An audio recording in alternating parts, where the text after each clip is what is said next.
बहुत बहुत स्वागत है प्यारे बच्चों आप सभी का आज की इस वीडियो में। और आज की इस वीडियो में हम डिस्कस करेंगे क्लास 11th का आपका सोशियोलॉजी यानी कि समाज शास्त्र का जो सब्जेक्ट है बच्चों, इसी के मिड टर्म एग्जाम के सिलेबस के बारे में। और ये सिलेबस आने वाले सितंबर और अक्टूबर के मंथ में आपके जो मिड टर्म के एग्जाम होने वाले हैं इसके लिए रहेगा। ठीक है, और बेस्ट पार्ट ये है बच्चों कि सोशियोलॉजी का सिलेबस आपको मैं हिंदी और इंग्लिश दोनों मीडियम में समझाने वाला हूं, और साथ ही आपको चैप्टर वाइज इंपॉर्टेंट टॉपिक्स भी बताऊंगा जिससे कि एग्जाम में क्वेश्चन बनेगा ही, और चैप्टर के अंदर क्या पढ़ना है वो भी आपको पता चल जाएगा। ठीक है, that's why I am telling you कि वीडियो को बिल्कुल एंड तक जरूर देखिएगा। कोई भी क्वेरी क्वेश्चन डाउट हो आपका तो ये रही मेरी इंस्टाग्राम की आईडी, आप मुझे फॉलो करके पूछ सकते हो, और साथ ही कमेंट बॉक्स में भी। ठीक है, और 11वीं क्लास के इंपॉर्टेंट नोट्स पीडीएफ और अपडेट्स के लिए डिस्क्रिप्शन में टेलीग्राम ग्रुप का लिंक है, उसको जरूर ज्वाइन कर लो और चैनल को सब्सक्राइब करके बेल नोटिफिकेशन को ऑल पे सेट कर दीजिए। ठीक है, चलो शुरू करते हैं। तो देखो प्यारे बच्चों, ये क्लास 11th सोशियोलॉजी का आपका मिड टर्म एग्जाम का सिलेबस है जो कि ऑफिशियली डीओई के द्वारा दिया गया है, और इसी सिलेबस को अब हम बहुत अच्छे से डिकोड करके समझने वाले हैं। और बेस्ट पार्ट पता है क्या है, आपके जितने भी सब्जेक्ट है ना 11th क्लास के, ये सोशियोलॉजी का सिलेबस एक तो बहुत छोटा है और बहुत ही इजी है इस सिलेबस को समझना, क्योंकि मिड टर्म के एग्जाम में सिर्फ और सिर्फ आपकी ये पहली वाली किताब आएगी। ठीक है, समाज शास्त्र परिचय वाली। ओके, एक चीज और, यहाँ पर आई बटन में एक प्लेलिस्ट का लिंक है बच्चों, जिसमें आपके ऑल सब्जेक्ट का सिलेबस मिड टर्म एग्जाम का देखने को मिल जाएगा। तो कोई सब्जेक्ट का आप देखना चाहे या मिस हो गया हो तो वहां से देख सकते हैं। ओके, सेम इसी तरीके से आप इंग्लिश मीडियम में देख सकते हैं। पहली किताब ही मिड टर्म में आएगी आपकी, इंट्रोड्यूसिंग सोशियोलॉजी। ओके, चलो तो यहाँ पे आप सबसे पहले हिंदी मीडियम में देख लो। हिंदी मीडियम के लिए आप अपनी पहली वाली किताब निकाल लो, समाज शास्त्र परिचय। तो देखो, इसमें हमें जो सबसे पहला चैप्टर पढ़ना है वो है, चैप्टर का नाम चैप्टर नंबर 1। ठीक है, चैप्टर 1 है समाज शास्त्र, समाज और अन्य सामाजिक विज्ञानों के साथ इसका संबंध।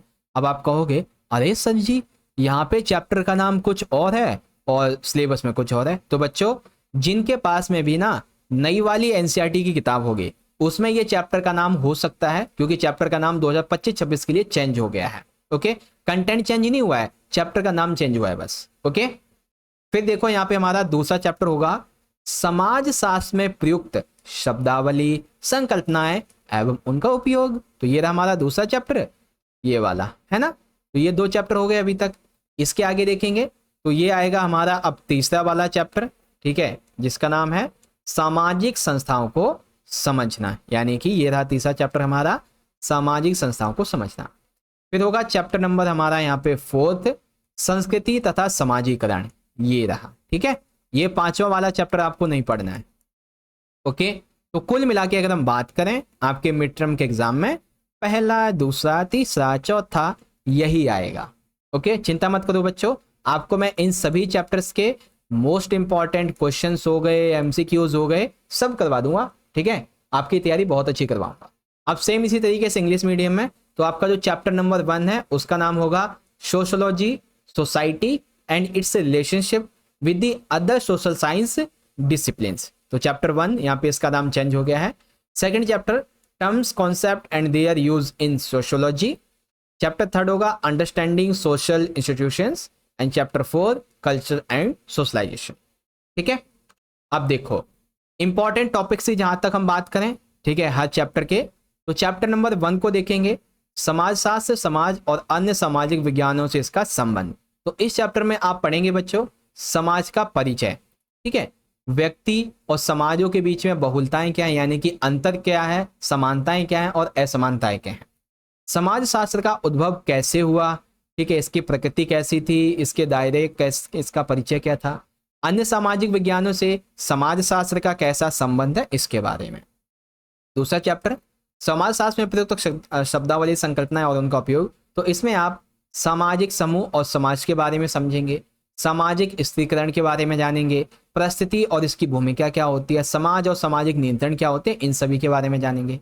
तीसरा है सामाजिक संस्थाओं को समझना, इसमें आप परिवार, विवाह, नातेदारी यानी रिश्तेदारी, इसको समझेंगे, कार्य और आर्थिक जीवन कैसा होता है, राजनीतिक संस्थान कैसे होते हैं, एक सामाजिक संस्था के रूप में धर्म और शिक्षा, इसको जानेंगे। चौथा चैप्टर संस्कृति तथा समाजीकरण, संस्कृति को परिभाषित करना, संस्कृति के आयाम क्या है, सामाजिकीकरण, समाजीकरण और के अभिकरण और समाजशास्त्र, ये सब कुछ है। ठीक है, अब आपको लगेगा इतने सारे टॉपिक हैं इतने चैप्टर के, तो हम समझेंगे कैसे, इसीलिए तो मैं कह रहा हूँ चिंता मत करो, आपको मैं इसके इंपॉर्टेंट क्वेश्चंस और एमसीक्यूज वगैरह सब करवा दूंगा, जिससे कि एग्जाम की तैयारी आपकी बहुत अच्छी हो जाएगी। ठीक है, कोई भी क्वेश्चन डाउट हो तो आप मुझे पूछ सकते हो। बाकी ये इंग्लिश मीडियम में है, चैप्टर 1, 2, 3 एंड 4 आप यहाँ से पढ़ सकते हो। ठीक है, तो बस यही थी छोटी सी आज की वीडियो, 4-5 मिनट की। आई होप आपको समझ में आ गई होगी। वीडियो अच्छी लगी है तो लाइक करें, शेयर करें अपने सभी दोस्तों में। चैनल को सब्सक्राइब नहीं किया तो बेल नोटिफिकेशन पे क्लिक करके ऑल पे से सेट कर दीजिए, ताकि जब भी हम कोई नई वीडियो अपलोड करें तो उसका नोटिफिकेशन आपके फोन पे आ सके और आपकी तैयारी अच्छी हो सके। बाकी 11वीं क्लास के टेलीग्राम ग्रुप का लिंक डिस्क्रिप्शन में है, सारे बच्चे जाके ज्वाइन कर लो। मिलते हैं आपसे अगली वीडियो में, तब तक के लिए पढ़ते रहिए और अपना ख्याल रखिए। बेस्ट ऑफ लक, बहुत बहुत धन्यवाद। जय हिंद, जय भारत, वंदे मातरम।